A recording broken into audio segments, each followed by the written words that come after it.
the sounds in space, it's odd to have a hammer or a metal tool and bang it against something and hear absolutely nothing. You can, you know, sound won't travel in a vacuum, so there you are outside and you could be hitting something, no sound at all.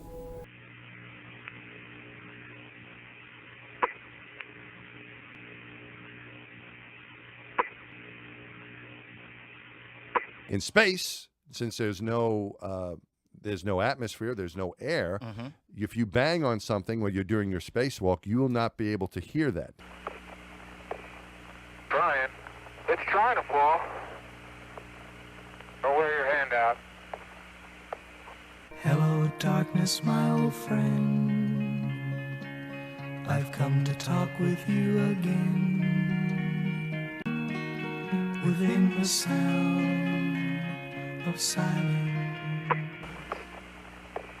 The real purpose of these programs, these space exploration programs, are symbolic, right? They give us a sense of national pride. They unite the country, like she said, like around this big giant goal. So we've spent, according to her research, $14 billion on the Space Launch System, $16 billion on the Orion capsule, which is what NASA says will take us to the moon, and then on to Mars. What do we have to show for it? Well, the Orion capsule did launch a few years ago, but without a crew, and this was a private launch, and the Space Launch System has yet to take flight.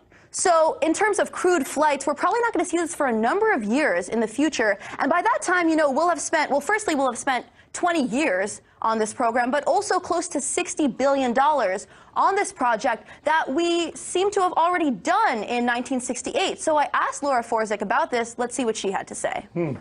You can't really say that what NASA is trying to do now is already done in the 60s, because the technology is different and the mission behind it, although similar, is different. So the Saturn V rocket was fantastic for its time, but it was limited. There's just an argument as to how much money should be spent on one way versus the other, or on one project versus the other.